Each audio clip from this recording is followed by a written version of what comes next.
This week we're doing something a little different. We've had this is like 2 weekends in a row, but we did that to accommodate the guests that we had last week. Plus, we wanted to catch Laura while we can. Laura is going to discuss eco-gentrification and then any other subjects that she chooses to address with us. I think she kind of knows that our focus is housing and transportation, particularly affordable housing. But with that goes all sorts of gentrification issues that we're interested in. Plus, being from the Boston area and being a freelance writer, Laura's focus and coverage is a lot broader than just California. So I thought that anything she wants to talk to us about that she's interested in and writes about, and even if it's not California based, would be of interest to us. So with that, she's an independent journalist and writer, does essays and op-eds, and has appeared in a lot of well-renowned outlets. But with that, I'll let Laura sort of introduce herself and a little broader on what her focus is and what she does, and then a little bit on eco-gentrification and whatever she chooses. And then after that, we'll have some discussion and questions. So take it away, Laura. Great, thank you. Let me get my video. Oh, there it goes. So it's extremely bright in my apartment today, so I have the shades kind of closed, but to try to stop glare. And of course, right as you introduced me, my neighbors started their leaf blower, so I hope that that doesn't interfere too much. I also have a pet peeve about leaf blowers, but there is still some background noise. I don't know if everyone is muted, but if people could just check and make sure they're muted, that would be great. I actually did put together a few slides this morning that I can share, because I think that would be better than just me rambling. So if it's okay, can I share my screen? Yes, you should be able to share anything right now. Let's see if I can. Oh, it's doing this again.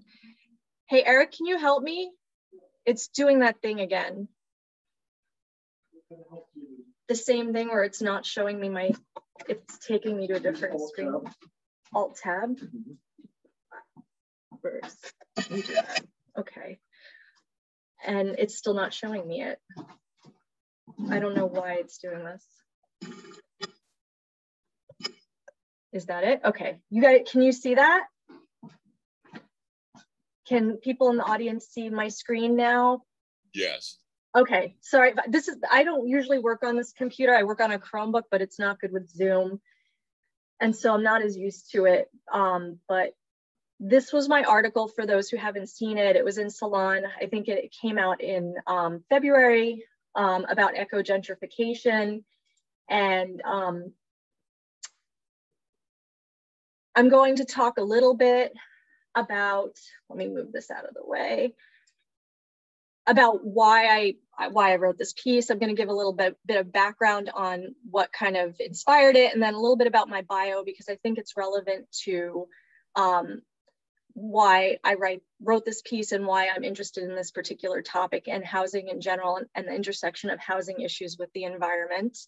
I just, FYI, I don't know if people know, but as a journalist, I rarely have anything to do with the headlines or the titles of my pieces, but I think this one is pretty apt and kind of explains the issue, which is how sometimes greening initiatives, sometimes they have unintended consequences that they can actually accelerate or catalyze gentrification. But the other thing is sometimes they actually undermine their own environmental goals, either inadvertently, where in theory, where if they were working perfectly, they would be sustainable, but because of these unintended consequences, they're undermining their emission goals, or they're actually having, they're offset by other things that are happening, like displacement that could be making emissions worse overall, or sometimes they're just not as green as they're touted to be. And I'll get into some of that differentiation later. How do oh, there we go. So I started by talking about the High Line in my article, which for those who are not familiar, and I just want to say, I live in the Boston area now. I'm originally from Brooklyn. I'm from New York City. So most of my piece talked about New York and the Boston area, and I'm more familiar with this issue in the Northeast and New England area because that's just where I've lived and where I've concentrated a lot of my research. So I'm not as familiar with California issues other than what I've read some articles on. So this article deals mostly with that. And my family is still in New York City. So the High Line was created in 2009. It was modeled after the promenade in Paris. And I think in 2019, it was completed. So just right before COVID, and tourism jumped from 5 million to 8 million people a year. It's been heralded as a boon to tourism and bringing in more revenue to the city. And of course, it is a beautification project that has, you know, led to some local seeming greening efforts, right? More gardens, more green space. But the unintended consequence of that, though, I think if there was more community involvement, this could have been avoided, found that there was a 35% increase in home values and rents, and led to displacement. And that particular area is located near the Chelsea section of Manhattan.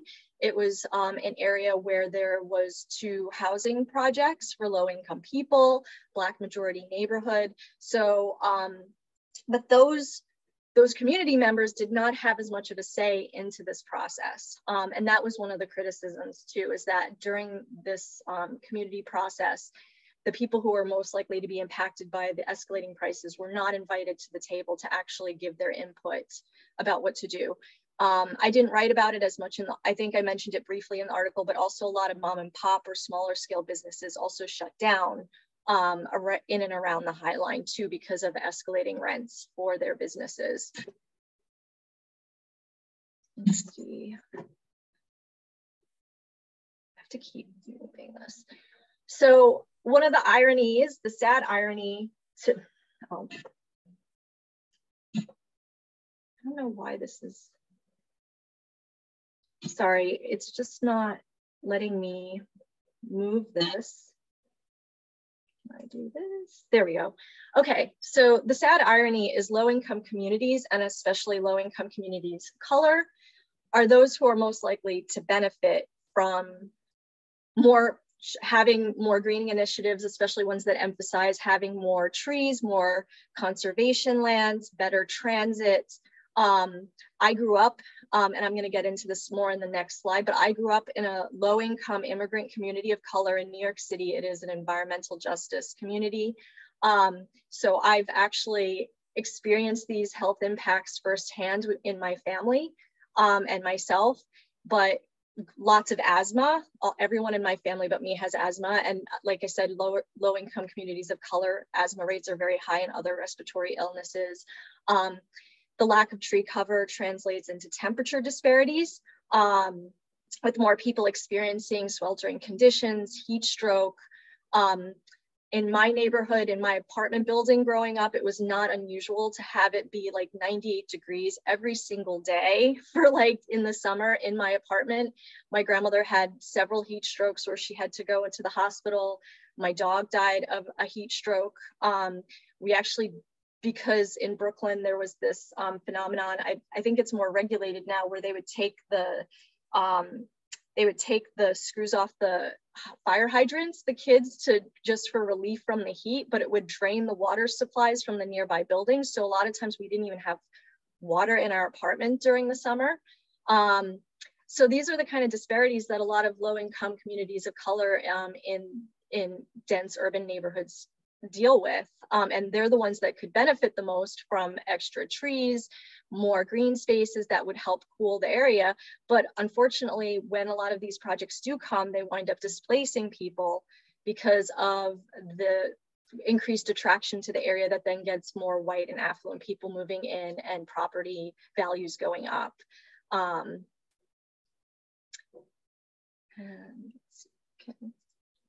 So a little bit about me. So I grew up, like I said, in Sunset Park, Brooklyn. I grew up in a rent-controlled apartment. It's now rent stabilized. And New York is a little different from a lot of other places because it is one of the few cities in the country that I think has pretty rigorous rent control. I think between some 40 or 50% of the older buildings in New York City are rent stabilized, which is a little different than rent control. And that was really vital for me growing up. My family was low income. We had one breadwinner in my family, which was my grandfather, and he was blue collar. We did not make a lot of money, but because we were protected by the rent control, we always had a roof over our head. Despite some of the drawbacks of rent control, it has been shown to really help protect people from being displaced. And I grew up, I left Sunset Park, Brooklyn. I attended, well, my first degree is in journalism and writing, but I then went to school first as a postgraduate and then graduate for conservation biology and natural resources sciences and management. That's a fancy way of basically saying environmental science and policy. And while there, I conducted a lot of research on climate change. I was the research assistant to the state climatologist. This was in Vermont, where I completed my master's degree.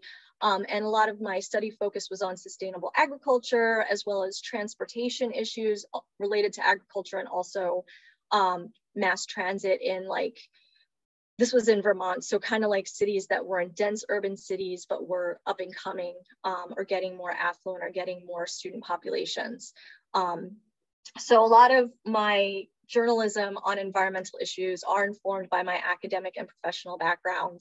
I worked as an environmental advocate for several years. I worked in Washington, D.C. doing advocacy, lobbying on Capitol Hill for public lands and on climate change issues. I lived and worked in Alaska doing research on climate change and its impacts there. And then on and off, basically for almost 20 years now, I've been freelancing, doing mostly environmental journalism. I also do a lot of health journalism, and I have done a fair amount of covering of housing issues as well. I have a disability, and to get back to my original point, I do think my health issues that have resulted in disability have been related in part to where I grew up. The pollution and things related to that did have something to do with me having some permanent health issues. But due to that, I work part-time, so my income was lowered. I had kind of a health crisis about, I guess it's about 9 years ago, and I had to scale back on my work. I had to give up. I was working for a government agency, actually, for an environmental agency. And mostly I freelance, and that led to having my income. I lived in affordable housing for nearly 8 years in the Boston area. So I basically got firsthand experience of living in affordable housing and a lot of the displacement pressures related to that, because I know that some people think that if you live in affordable housing, you're completely protected from displacement pressures. And maybe if it's a Section 8 or public housing, because Section 8 works as though, I don't know how familiar you are with Section 8, but basically you pay a third of your income, of your monthly income to rent, and they cap it at that. And then the Section 8 absorbs or pays for the rest of your rent. And if you are very low income, where you have maybe zero income, you won't be paying rent for those times. But other types of affordable housing, like the type I lived in for nearly 8 years, which was a nonprofit, their rents are a certain percentage of what the area median income is for the area. So if the area is getting more and more affluent, even that lower median income gets higher and can put displacement pressures. So ironically, when I first moved into affordable housing, I was just under the cap where they almost didn't want me to move into the affordable housing, because they're like, you're just on the cusp, you're almost making too much for affordable housing. And I moved in, and then within 8 months, I had a health crisis and my income was halved. And then ironically, I was then struggling to pay rent in affordable housing. And when they raised my rent, at one point I was paying more than 100% of my income to rent monthly. And even town officials were surprised because they didn't understand how affordable housing worked. And they did not understand why I was paying so much of my income to rent. And luckily I had savings from when I was working that I could skim each month when I was coming up short. If I didn't have savings, I don't know what I would have done. I would have been actually displaced from affordable housing as my town was getting more affluent and the AMI was going up. And my brother, I actually want to say my brother still lives in Brooklyn in the apartment we grew up in, because he inherited the rent stability when my grandparents passed away, but he is also disabled. He doesn't work at all. I work part-time. And he's on Social Security income because he became disabled at a much younger age than I did. And I don't know, again, what people might know about SSI, but the payment's only like $700 a month. So even with rent stability, he needed a roommate and he's barely getting by. And that's with rent stability in New York City, because he's on a fixed income. He still needs a roommate and he's still living pretty hand to mouth. But if he did not have that rent stability, he would be homeless. He would have no place to live. So my brother having a roof over his head is again due to that rent stability. So let me go to the next slide. So to get back to a little bit of, that's why I was also starting to think a lot about these issues, because my neighborhood is gentrifying. My neighborhood where I live now, in a suburb right outside of Boston, it is not, it is a mostly white community. It's always been, but it was more class diverse. It was more working class, middle class. And in the past like 20 years, it's become much, much, much more affluent. And Boston area in general is also gentrifying a lot, just like New York City is. And Brooklyn, as you know, is ground zero for gentrification. Now, my home neighborhood of Sunset Park, Brooklyn, is a holdout with gentrification. It's happening more slowly there, but it is happening. And my brother is facing some potential displacement issues too, because he's safe in rent stability, but the landlord is always kind of using it as leverage to like threaten him. Like, I can sell this building. All these developers are interested in selling this building. And then I can like get rid of all of you guys and charge like much, much, much more rent. So there's always that threat kind of hanging over him. Here in the Boston area, one of the things that I've witnessed happening with EcoGentification is when they add more subway lines, which again, would be a great thing to have better public transit, but because it's tied to property values, it's having this other consequence. So right in Somerville, where I used to live actually before I moved to Arlington for several years, there's a Green Line extension that has been proposed for Union Square. It was proposed over a decade ago, and just the proposal itself, once it was approved, they didn't even start construction for years, but that alone made the property values within the ensuing years exponentially rise. So they were finalized in 2016. I mean, they first started talking about it in 2000, when I first moved here in 2009-10. They were finalized in 2016. Property values have since increased approximately 40%. It might be more since then because this figure is a couple of years old. And Union Square is a racially diverse area of Somerville. It's home to a large population of Haitian, Brazilian, and Latinx communities, and those are gradually disappearing. I actually wrote a piece in, I think it was in 2017 for a newspaper about Section 8 vouchers, and there were several Section 8 voucher holders of color living in Union Square who had gotten pushed out even with their voucher because the apartments were getting more expensive than the voucher could cover. So they were being pushed out of their neighborhoods and being dispersed away from their families and having to pull their kids out of school.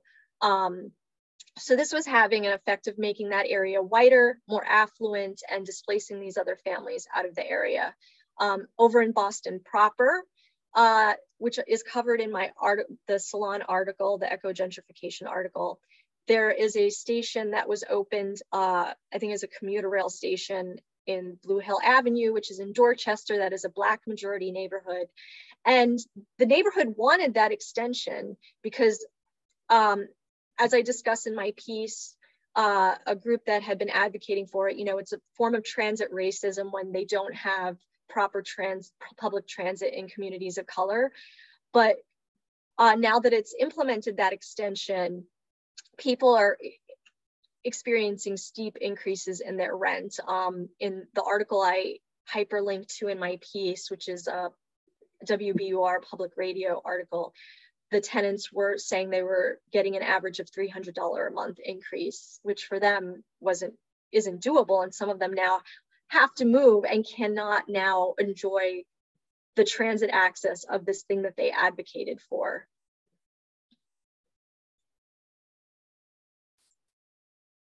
And so this is a study that I cover in my piece. It came out, I think, in 2014 or 15. It is by UC Berkeley, so right there in California. That kind of undermines the argument that density automatically is more sustainable. I know that density often gets correlated with sustainability. And the study found, even though this is a California, like UC Berkeley based study, I think they looked a lot at New York City. And I think this map is of New York City, found that, you know, that green in the middle is the more lower emissions. So that's the New York City itself. The study found that densifying urban areas leads to more and more sprawl outside of it. And so basically the urban density is undermined by the sprawl it causes.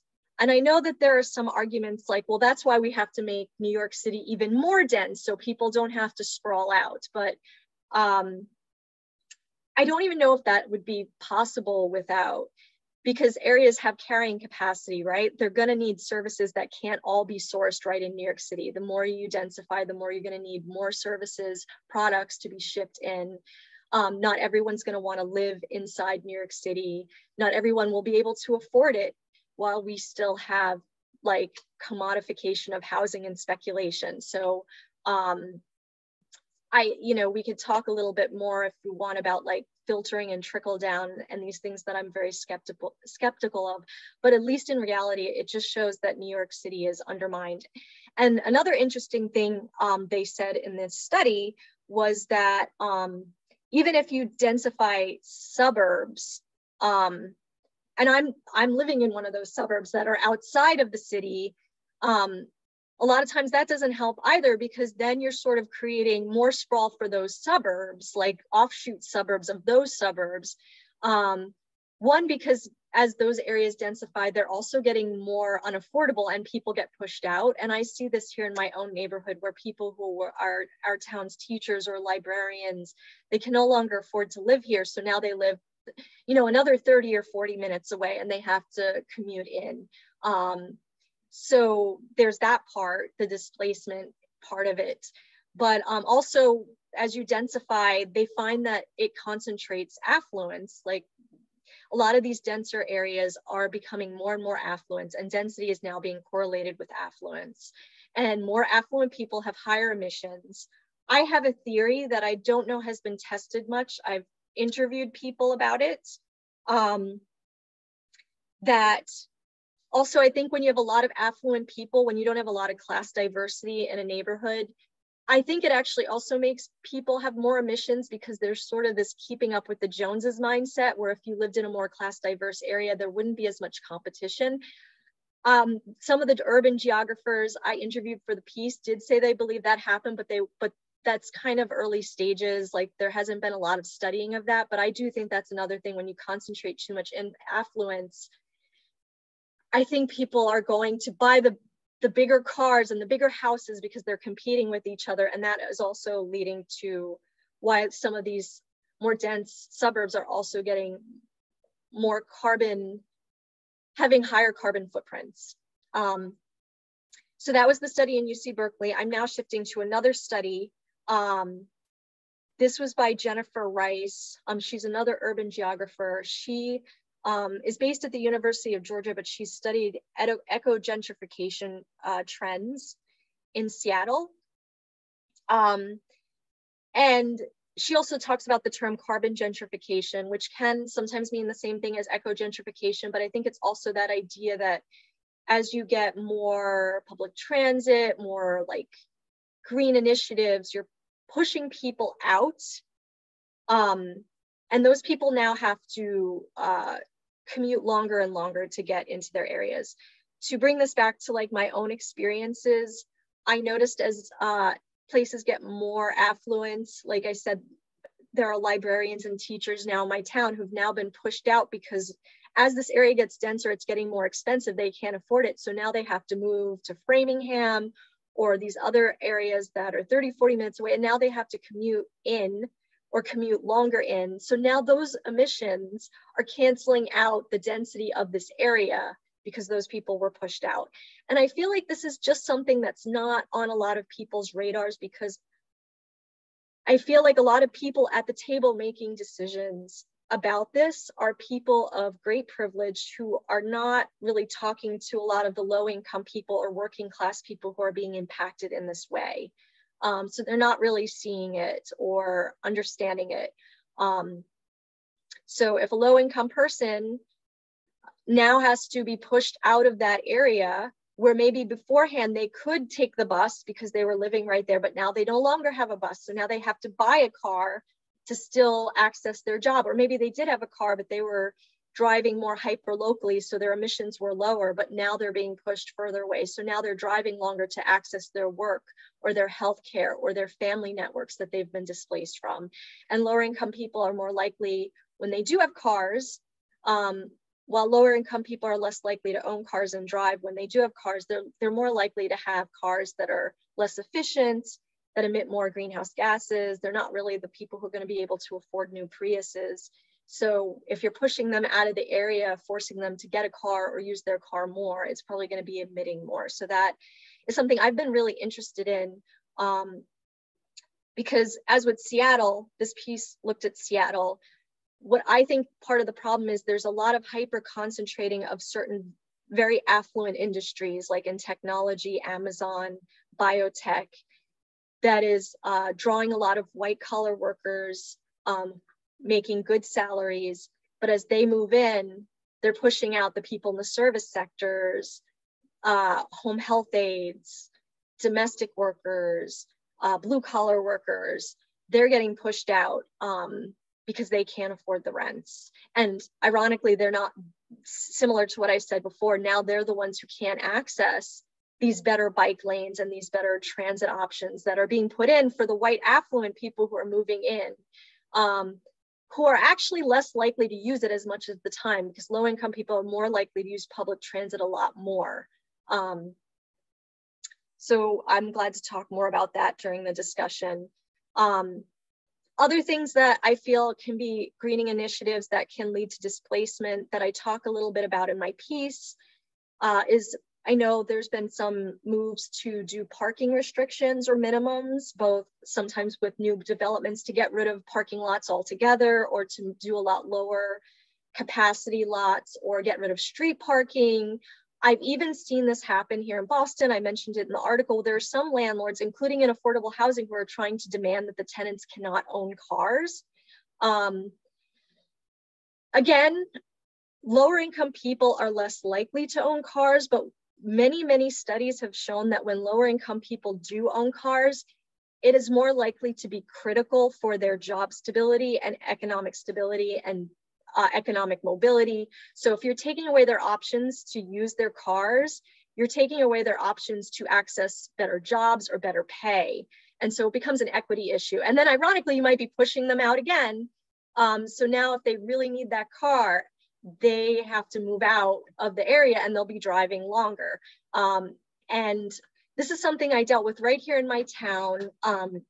I don't know if California has a lot of these, but here in Massachusetts, I don't think New York does. I never ran into this in like suburbs in Long Island or upstate New York when I lived there. But here in Massachusetts, a lot of the suburbs have these very strict overnight street parking bans. Like during the day, you can park on the street, which is weird to me because you don't even have to be, you don't have to be a resident of the town. You could just park all day here, but like overnight, they'll ticket you if you park on the street. And and the people parking overnight are more likely to be residents who live here. And I ran into this when I moved to this town. My boyfriend, when he moved here, he ran into this. And for a little while, I coordinated a tenants' rights group. And then I found out that this was actually like an epidemic where the landlords were misleading tenants about parking availability. They would say, oh, we have parking in this lot, when they did not, and they'd say you could park on the street where, you know, you couldn't, you get a ticket. And there's not signs everywhere on the street. You don't know about the parking ban until you get a ticket, because it's not like heavily advertised. So it felt like an equity issue to me that renters, because this was disproportionately impacting renters, not homeowners who had private driveways. And renters are more likely to be lower income. They're more likely to be people of color. They're more likely to be disabled people. They're more likely to be women. They're more likely to be like LGBTQ+. They were the ones getting ticketed and sometimes even towed because they moved here and now they don't have parking. So I actually had to fight my town to get an exemption, a street parking exemption for people who are lower income or disabled if they didn't have off-street parking. And I had to fight really hard for that here in town. And I still have to sometimes go through red tape, because even though it's like a lot of things get protections for people, even though it's on the books, sometimes it doesn't actually get executed. So I'll still have people coming to me because they know I did this, I helped pass this law where they're saying, hey, I'm a low income person and I tried to get this waiver and the town denied me, or the town didn't get back to me, and I'm still getting ticketed, or my car got towed, and then I have to go to the town and complain about it and be a squeaky wheel. So it's still not perfect because they're not doing that. But I know that there's a movement, like there are a couple of new affordable housing buildings here in Arlington, and they have a lot lower parking capacity than actual tenants with cars. So there's spillover onto the street.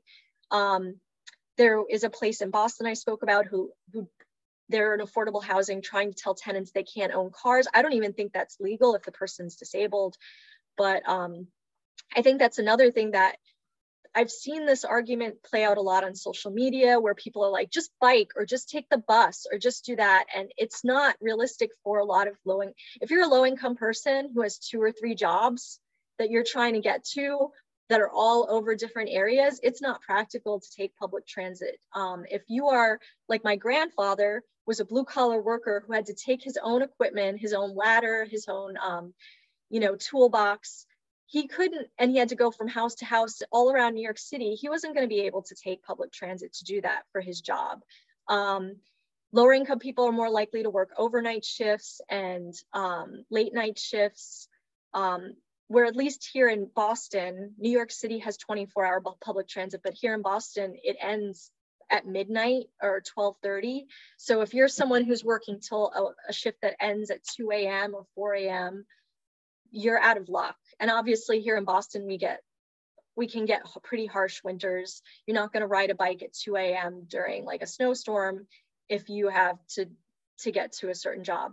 So there's a lot of restrictions that I think people don't consider. If you're disabled, some 85% of the MBTA is not accessible here in the Boston area. And I know New York City has similar numbers. And now with the pandemic and mask mandates down, it's not really accessible to immunocompromised people. So I'm going on and on about this because I just think it's really important. People just think car evil for the environment, but they're not considering the fact that unless you're giving people other options, you're not really helping make it greener. You're just either going to make them lose their job or be homeless, or like I said, you're going to displace them where now they're going to have to drive farther than they did. The next thing, which I touched upon, is building more market rate and luxury development that leads to pricing pressures and sends price signals that push lower income people out. The whole argument about building more housing, no matter who it's for. So like all housing matters, but not really paying attention to where the need is. Low income people actually physically, tangibly need housing. Like if you actually look at the statistics of how many people make under 30% area median income versus how many housing units are available for them in that price range, which would have to be subsidized. there's a huge disparity. There's literally not housing for them. And then 50 to 60% AMI, also pretty low income. There's still a pretty big disparity. People who are making 80 to 90% area median income, which some affordable housing targets, there's not really much disparity. There is housing out there for them on market that they can already rent. And people who don't need any subsidized housing, there's no housing shortage of actual units available to them. What happens when you build market rate or luxury developments, I know the argument is like eventually the density will lead to this filtering effect that will lower prices. That's basically fancy words for trickle down economics, which does not work for poor people on its own, just does not. And like I said, I experienced this living in affordable housing when a luxury development went next door to me and my rent was raised beyond what I could afford out of my monthly income. And I know sometimes the argument is that it will help lower prices regionally.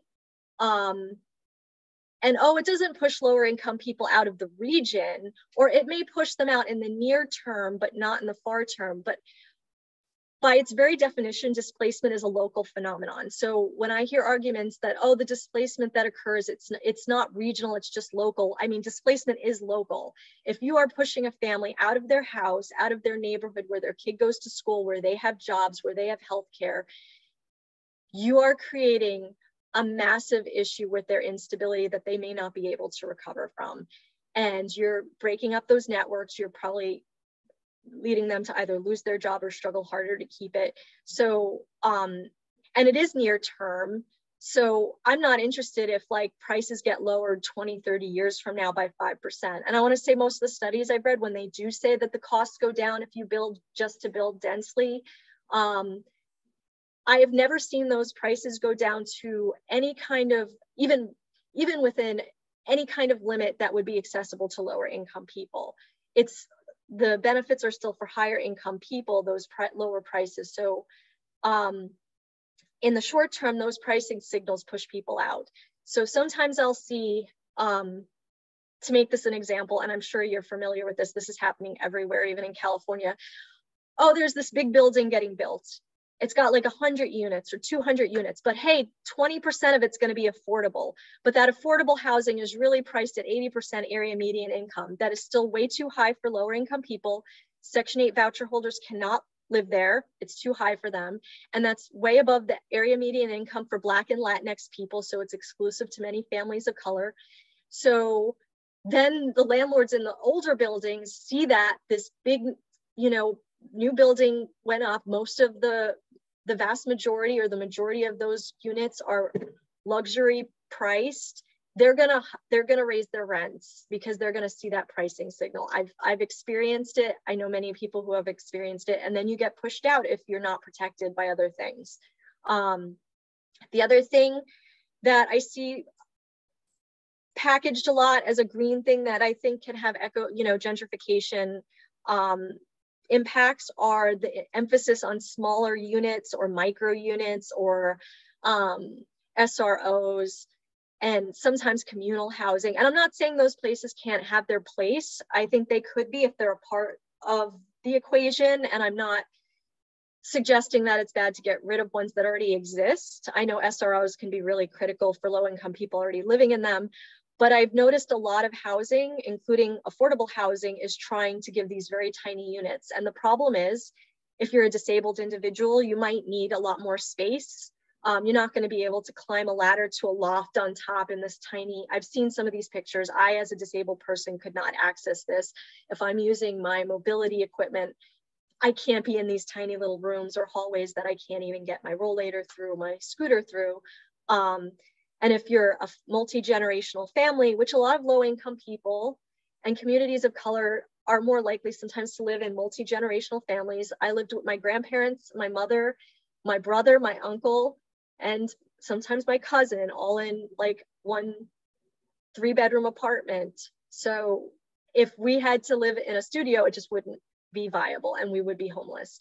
So even though they try to say, oh, these tiny little apartments are great and green, if it's not actually looking to the people who need it, who may need bigger places because they have family, because they're disabled, it's going to displace them as well.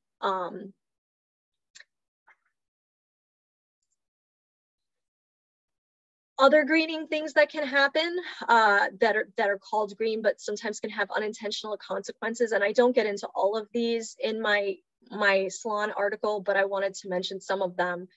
You know, developing or urbanizing wetlands, forested land, ecologically sensitive or vital lands that offer critical habitat to wildlife or carbon sequestration. So in other words, like here in my town, we're a very dense suburban town, but there's a small amount of wetlands that have been conserved for decades, but they're trying now to build a condo on top of it. And they're saying, oh, it's going to be green because it's going to be dense. But those wetlands are very precious for, as we get more superstorms, as we get more, we get microbursts here in Arlington, which are like kind of like tornado-like events. Those wetlands offer buffers for that we're going to be getting rid of. That is not a good idea when we're going to be experiencing more flooding, more storming, more microbursts in the coming decades with climate change.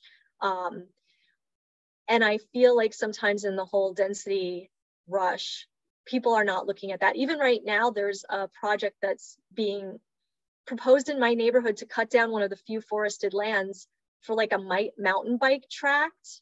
And it's not even for housing, it's for mountain biking, which is obviously only going to cater to a small amount of the population that wants that recreation, but it's going to get rid of one of our few forested lands when we need to be adding more trees rather than getting rid of them. You know, development in general can have a large carbon footprint that can take decades to offset. I often hear, oh, you know, but we're going to be using sustainable materials, or the building's going to be net zero, or it's going to have solar panels. And that's, you know, that's better than not, but it doesn't take away from the fact that building in and of itself, construction and development, has a huge carbon footprint. There are some environmental groups that are saying we should halt all development. I'm not proposing that, but that is why I think we should be emphasizing where the housing is needed most, which is for low-income populations, because they actually need the housing. Because if we're going to be doing something that incurs an environmental or carbon footprint, we need to be prioritizing the populations that actually benefit from it, and not incurring a carbon footprint just to build housing for people who already have other housing options available to them that they can afford and access. So a lot of times green options don't consider the full life cycle analysis. They'll say, oh, it's going to be a net zero project. Or, oh, this building is going to be green, but if it's built over where wetlands were forested land, then is it really green if it has solar panels and is net zero? I don't, you know, or, you know, there's endangered species in that area that it is critical habitat for. Maybe not. You know, dedicated bus lanes, traffic calming measures. You know, again, this is not studied, so I'm not going to say definitively that this is the case, but I do have some suspicion that they can lead to issues. You know, next door in Cambridge, we border Cambridge here where I live, which is where Harvard and MIT is. They just got dedicated the whole stretch of Mass Ave from North Cambridge to the Harvard station, I think, to a dedicated bus lane, which is closed not just during peak rush hour, but for like, I think 12, 18 hours a day. I think only overnight, like from midnight to 4 a.m. can you use that bus lane unless you're turning. And I think, you know, it sounds great in theory, but I have noticed, and I actually won't even go out anymore into it, that it has caused a lot of gridlock, and I would guess a lot of more idling and emissions from that, because now cars are backed up so far down because they can't use that extra lane when the bus isn't in it. You know, I notice sometimes with traffic calming, which I do think is important because there are still a lot of issues with people getting hit. But sometimes when you're hitting a red light every time, especially during peak hours, I think it leads to gridlock. You know, I studied some of this more in school about the traffic calming or lights. There was a way to do it that could help calm the traffic, but still have enough and like the cars to go that it wasn't leading to a lot of increased idling. That's not a specialty of mine, but I do sometimes worry that might have that. And, you know, I noticed with density, there's a lot more emphasis on high rises lately. that we need to build taller and taller buildings. And there are some studies out that show that, you know, high rises are not more sustainable, both in construction because they have a higher footprint because they're bigger, but even energy uses post-construction. There are several studies that have come out in the past few years that show that low and mid rises actually have better energy conservation than high rises. And then there's some unintended consequences of high rises for public health. You know, some things that, again, I don't think have been studied, but should be looked into is, you know, the higher you build, the hotter it gets on those higher floors, and people are going to be using more air conditioning in the summer, depending on where they live. And air conditioning is not something we have really found a good way to do in a low carbon impact way, not just because of the energy use itself, but because of the refrigerant has a high footprint. So adaptability to climate change, my concern is, and I've experienced this living in higher floors as a disabled person, disabled people are more likely to be trapped on those higher floors if there's like a flood or a fire and the elevators go down, and assuming there is even an elevator in some of these buildings. I had to move from my affordable housing because as I became more disabled, there was no elevator and I lived on the top floor. You know, they're going to be trapped, and that is more likely to happen with climate change, floods and fires and other emergencies and blackouts and brownouts. And what is it going to do to people on very high floors, especially during heat waves? But it showed that low and mid rises actually do have better consumption. And here in my neighborhood, it's actually not that much of a high rise, but the building is being placed in an area where several of the abutters are homeowners who have solar panels. You know, and their solar panels now will be useless because the building will be shading that area. So that's a potential unintended consequence. If you put higher and higher buildings, is it going to be taking away from other people's solar panel use or other uses for their sun?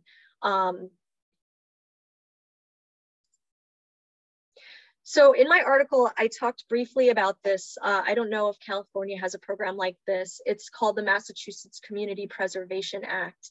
In theory, it's a great act in that it offers people money to do preservation or community improvement projects where the state will match dollar for dollar the town or municipality for a given project. But the problem is because it's based, the town has to use their property taxes, affluent communities benefit and not financially disadvantaged ones.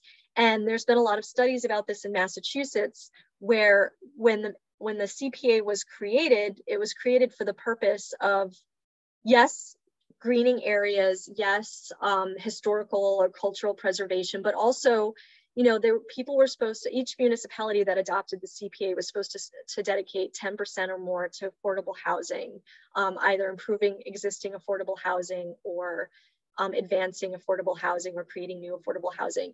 And studies have shown that many communities are just not doing that. These affluent communities that are adopting the CPA are not creating affordable or low income housing, but they're doing more and more preservation.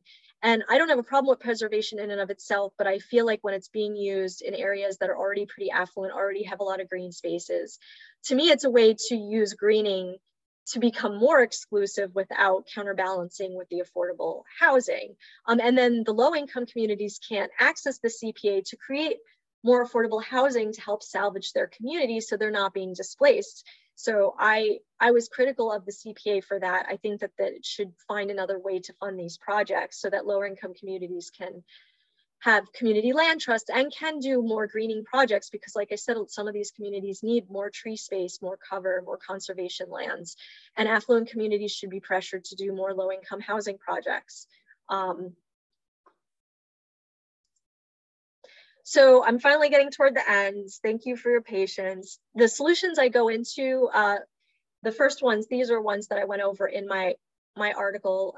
All of the people I interviewed, the urban geographers and housing anthropologists, said that we need massive investment in public, green, or lower income housing that offers for a diversity of family needs and sizes, not just studios or one bedrooms. They're very clear that it can't just be market rate solutions or free market solutions, like just build housing, that it has to be specifically public or low income housing, that we need massive investments. One of the people I talked to said that, you know, pay more attention to buses. I do think subways are important in areas, but I think, you know, he just mentioned that buses don't tend to come, extending or improving buses don't tend to come with the same gentrification or displacement issues that subway extensions can. You know, as I mentioned, here in Boston, 85% of the bus and train system isn't even accessible to disabled people. It's amazing to me that we're trying to push people, like do parking minimums and push people to give up their cars, but we're not willing to make make this more accessible first. In Boston, we were pushing the MBTA to have late night or overnight hours, but because it wasn't utilized enough, they discontinued it. And, you know, the people who were utilizing it were disproportionately lower income people, but they felt like it wasn't profitable enough. So they stopped that later night or overnight service. There's been pushes for like free transit or like heavily discounted transit so that people could ride them more. I think if people really want people to stop using cars more, we need to actually invest in the public transit before we try to push people to give up their cars.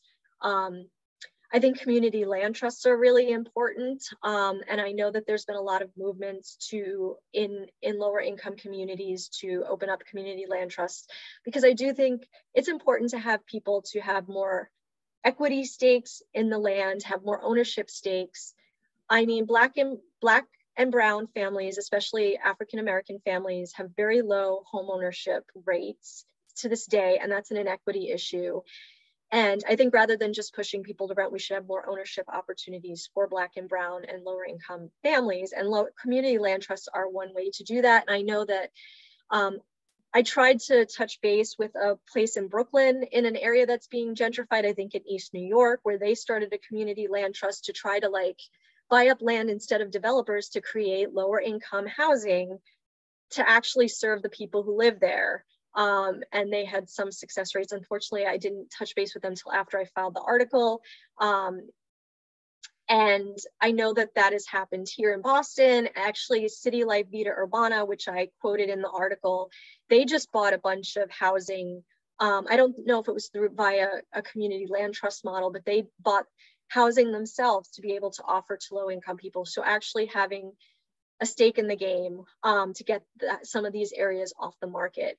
And I feel like developing areas that are already like empty lots or buildings that are already there that could be renovated would be better than just going into like, obviously green spaces or things like that. And there's a huge vacancy rate in New York City where massive amounts of housing is just sitting untouched because it's operating as offshore piggy banks for rich people, or they're Airbnb-ing these properties, or they're being like rent stabilized apartments in New York City are purposefully being held vacant to push this idea that we don't have enough housing to develop some more areas, instead of trying to get more government intervention to seize these things or tax some of these people and do transfer funds to create more low-income housing. And I know a transfer tax is something I also mentioned. We did pass some of that in Boston and in my town, though I think it's still in practice.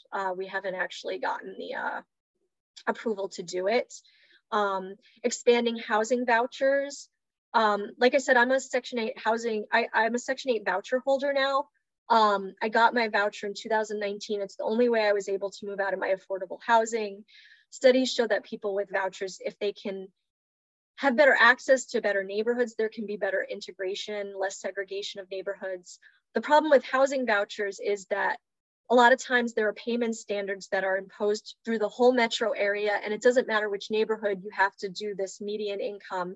And the payment standards tend to be not in line with the actual market rate value of most areas on the private market. So that's one problem. And there's a very low-hanging fruit thing.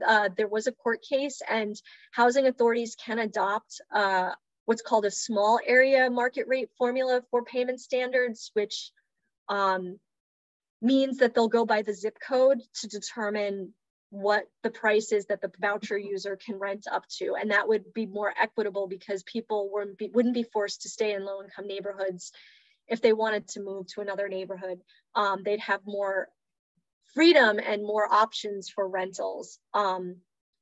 And also having more laws to protect housing voucher holders. Here in Massachusetts, it is illegal for a landlord or a broker to not rent to someone with a housing voucher, but not all states, I don't know about California, but not all states have that.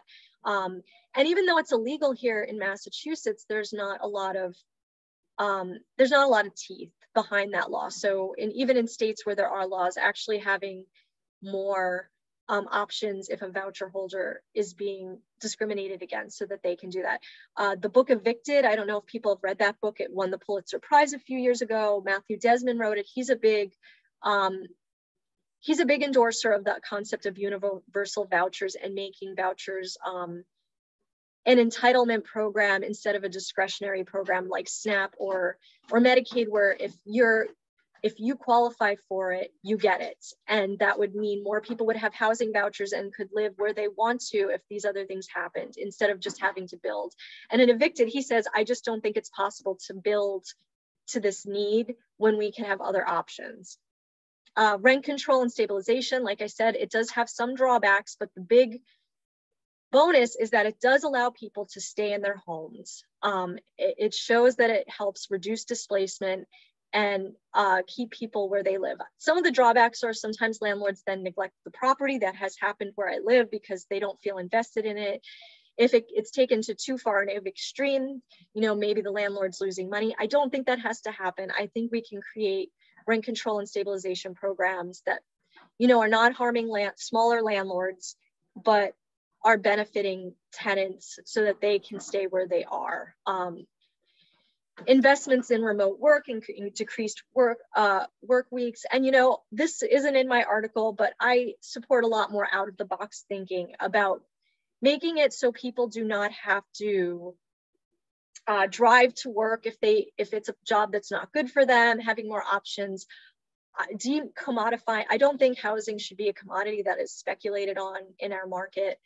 If we had things like universal health care, better wealth distribution.